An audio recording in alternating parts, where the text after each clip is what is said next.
The number you have dialed has been changed. The new number is...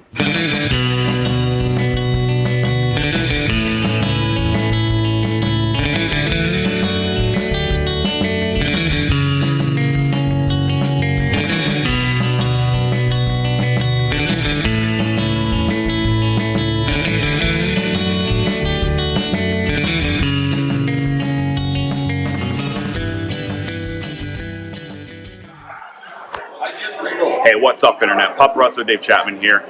Today, I'm at the Board Game Bash of Blood in Calgary, Alberta. This is the 14th year for this event in support of Canadian Blood Services. Last year that I was here, I did a Dice Tower tournament, talked about that a little bit. That game is here in Alberta, right here in Calgary, in fact.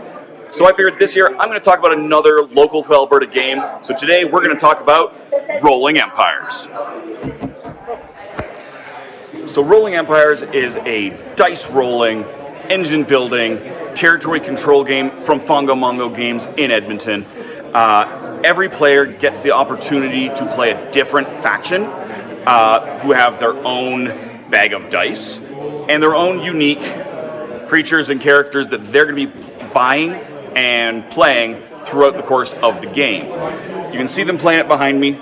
Game starts on a modular hex-based board with 4 different types of terrain. That terrain does not matter for resources like in a lot of things. However, it does impact what territories you want to control.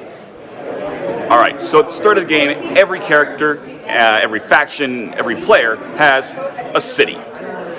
From that city, they're going to expand out, taking control of bits and pieces of the terrain. How do they do that, you might ask? Well, as I said, it's a dice rolling engine building game. So everyone starts with a bag of dice. At the beginning of the game, they're going to start with 2 types of dice. The white dice, you start with 6 of those. Those are the same for every player. Each player has their own color, matching their faction, of unique dice for a bunch of different characters.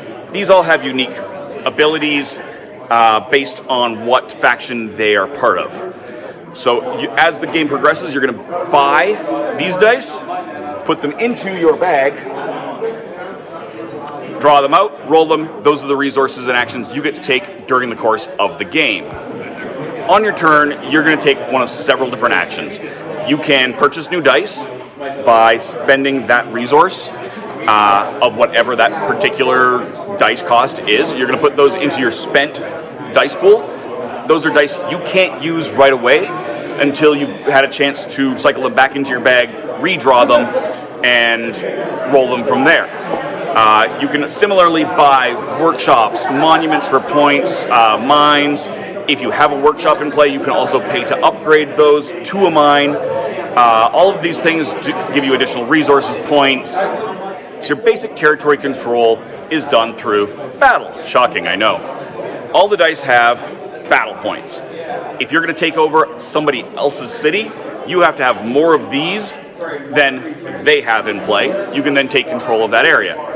Your specialty dice may or may not have those. They have various other icons that do different things depending on who it is. You also have resources. Wood and gold.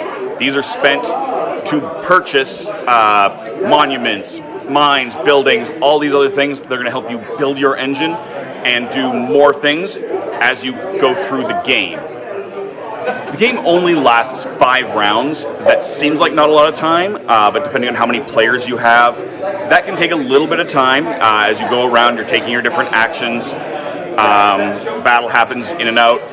It's actually a lot of fun. It's not hard to learn. Your first game takes a little bit of time as you kind of understand what your individual faction does, because each faction does different things.